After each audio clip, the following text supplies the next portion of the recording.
Welcome to Miyaji philosophy চ্যানেলের পক্ষ থেকে সবাইকে হাই হ্যালো। আমি বাহরাইন থেকে বলছি মোহাম্মদ ইয়াসিন মিয়াজি। সবাইকে আসসালামু আলাইকুম ওয়া রাহমাতুল্লাহি ওয়া বারাকাতুহু। আজকের কন্টেন্ট হলো কোন ধরনের মেয়েকে বিবাহ করলে আপনার জীবনে সুখী হবেন এবং আপনার সংসার সুখে ভরপুর হয়ে যাবে।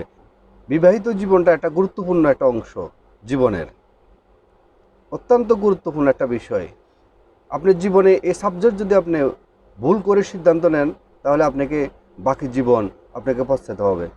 সেজন্য যিনারা এখনও বিবাহ করেননি এবং যিনারা ওনাদের সন্তানদেরকে বিবাহ করাবেন তাদের জন্য আজকের আমার ভিডিওটি।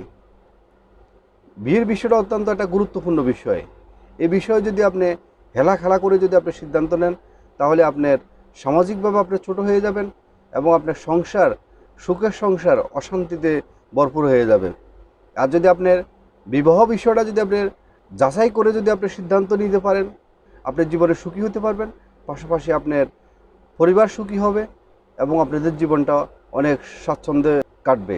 এক নম্বরে যদি আমি বলে থাকি সেটা হলো সবাই বিবাহ করবে, সবাই বিবাহ করা উচিত এবং সে বিবাহ করার পূর্বে বিবাহ জিনিসটা, পাত্রী জিনিসটাকে যাচাই করাটা অত্যন্ত গুরুত্বপূর্ণ বিষয়।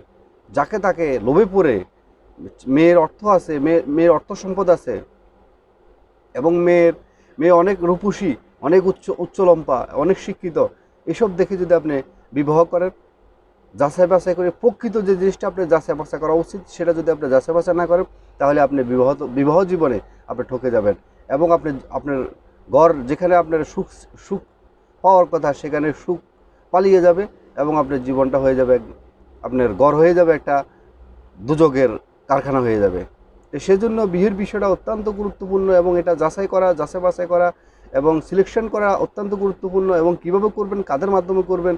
বিবাহটা সবসময় চেষ্টা করবেন যে সমান সমান সমান সমান রাখার চেষ্টা করবেন। মানে আপনি যে স্ট্যাটাসে আছেন, আপনার পারিবারিকভাবে, অর্থনৈতিকভাবে বা আপনার শিক্ষাগত যোগ্যতা থেকে শুরু করে, মানে আপনি যে স্ট্যাটাসে আছেন আপনি সেম স্ট্যাটাস সম্পূর্ণ একটা মেয়েকে বিবাহ করা উচিত।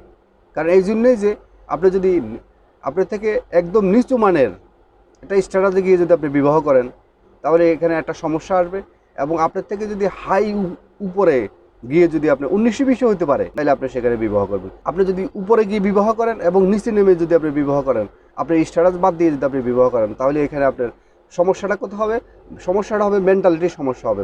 কারণ দুজনের যদি মেন্টালিটি যদি কোনো সেম মেন্টালিটি যদি না হয়, কারণ আপনি যে পরিবারে বড় হয়েছেন সে যদি সেম একটা পরিবারে যদি এরকম একটা পরিবারে যদি বড় হয়ে থাকে তাহলে তার মেন্টালিটিটা হবে সেম আপনার মতো হবে। তার মানে আপনি কি বলতে চাচ্ছেন, আপনার সুখে দুঃখে সব অবস্থাতে সে এটা মানে নিতে পারবে এবং সেটা বুঝতে পারবে। কিন্তু যখন আপনার থেকে সে উচ্চমানের আপনার স্ট্যাটাস হয়ে যাবে তখন কিন্তু আপনার সাথে সেটা বেমানান হয়ে যাবে। কেমন বেমানান হয়ে যাব, আপনি তাকে বলবেন একটা, সে বুঝবে আরেকটা। এবং সেম আপনি যদি নিচু মানের যদি কোনো আপনার নিচের স্ট্যাটাসে গিয়ে যদি আপনি বিবাহ করেন আপনার থেকে তাহলে সেটাও হবে আপনার জন্য বোকামি। যেমন সেও বলবে একটা, আপনি বুঝবেন একটা, আপনি বলবেন একটা, সে বুঝবে একটা। এই দুজনের মধ্যে যে কথাপতনের যে অমিল হবে সেই অমিলটা হবে আপনার পরিবারের জন্য অশান্তি, আপনার জন্য অশান্তি, আপনার মনের অশান্তি। তখন আপনার কাজের অসুবিধা হবে, আপনার জীবনের স্বপ্নের লক্ষ্যে আপনার ফোকাস করা সমস্ত কিছুই আপনার জীবনে আপনার ধ্বংস হয়ে যাবে। তো সেজন্য যেমন আমি আরেকটু উদাহরণ দিয়ে থাকি, কীরকম সমস্যা হতে পারে। আপনার চলাফেরা, আপনার পোশাক আশাক, আপনার খাওয়া দাওয়ার স্ট্যাটাস হবে একরকম। সে যদি অনেক বড় ফ্যামিলি থেকে আসে তাহলে তার খাওয়া দাওয়া চলাফেরা স্ট্যাটাস হবে ভিন্ন রকম, তার পোশাক আশাক হবে ভিন্ন রকম। তো সেজন্য আপনারা নিশ্চয় কথাগুলো বুঝতে পারতেছেন। সে ধরেন আপনি স্ট্যাটাসে আপনি বিকালবেলা নাস্তা খাবেন কলা দিয়ে, রুটি দিয়ে বা একটা সিঙ্গারা দিয়ে বা পরোটা দিয়ে, ডিম দিয়ে। আর যখন আপনি হাইলি স্ট্যাটাস থেকে যখন আপনি একটা মেয়েকে বিবাহ করে নিয়ে আসবেন তার তার চাহিদা হবে সে ব্রুস্টেড খাবে, সে খাবে বার্গার খাবে, মানে সে উন্নত মানের যে সমস্ত চাইনিজ যে সমস্ত খাওয়াগুলো আছে সে ওই সমস্তগুলো দাবি করবে। এতে করে দেখা যাচ্ছে আপনার স্ট্যাটাসের সাথে তাকে আর মানিয়ে নিতে পারবেন না। তো প্রথম নতুন অবস্থা হয়তো আপনি তাকে দেওয়ার চেষ্টা করবেন, কিন্তু একটা সময় তো আপনার আর পারবেন না। যখন আপনার অর্থনৈতিকভাবে যখন আপনি এই একটু কমে যাবে তখন তো আপনি আর পারবেন না। যখন সে পুরান হয়ে যাবে তখন আপনি তার সাথে আর পারবেন না, কুলে উঠতে পারবেন না। তখন আপনাদের সাথে মতের পার্থক্য দেখা দিবে, দ্বন্দ্ব দেখা দিবে। তখন এমনও হতে পারে, এমন মেয়ে দেখা যাচ্ছে আপনার সংসার থেকে চলে আপনার তার ফ্যামিলিতে আবার ফেরত যেতে পারে। সেম আপনি যদি করেন আপনার থেকে অনেক নিচু ফ্যামিলির মেয়েকে যদি আপনি বিবাহ করেন, আপনি স্ট্যাটাস বাদ দিয়ে যদি আপনি বিবাহ করেন, সেটাও আপনার সাথে দেখবেন যে আপনার সাথে অনেক কিছু মিলবে না। ওভারঅল কথা হলো সেটা হলো আপনি যে স্ট্যাটাস আছেন সেই স্ট্যাটাস চেষ্টা করবেন মেনটেন করার জন্য, তাহলে আপনি বিবাহিত জীবনে আপনি সুখী হবেন। আর 2 নম্বরে যেটা হলো পোশাক আশাক। যে সমস্ত মেয়েরা, সে যে ধর্মের হোক, যে সমস্ত বাঙালি মেয়েরা, বাঙালি সেটা কলকাতা হতে পারে, ইন্ডিয়া হতে পারে, আমাদের বাংলাদেশ হতে পারে, মানে আপনার যে সমস্ত মেয়েরা সাবলীল পোশাক পরিধান করবে, স্কুল কলেজ থেকে শুরু করে, স্কুল কলেজ ইউনিভার্সিটি থেকে শুরু করে বাড়ি পর্যন্ত প্রত্যেকটা সময় প্রত্যেকটা জায়গাতে যায়, যে সমস্ত মেয়েরা সাবলীল পোশাক পরিধান করবে, সে সমস্ত মেয়েদেরকে আপনার বিবাহের জন্য আপনার উপযুক্ত।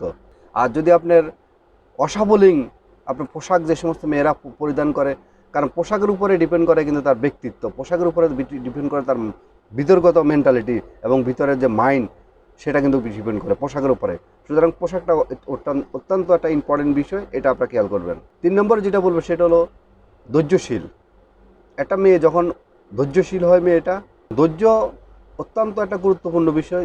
যাদের যাদের ধৈর্য নেই, ওই সমস্ত মেয়েরা সংসারে এসে আরও অশান্তি করে তুলবে এবং যে কোনো সময় আপনার সাথে কথার অমিল হতে পারে।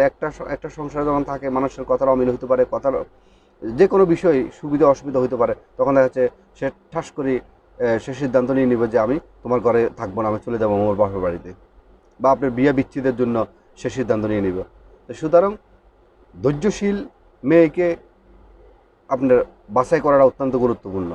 4 নম্বরে যেটা বলবো, 4 নম্বর এবং লাস্ট যেটা বলবো সেটা হলো ধার্মিক।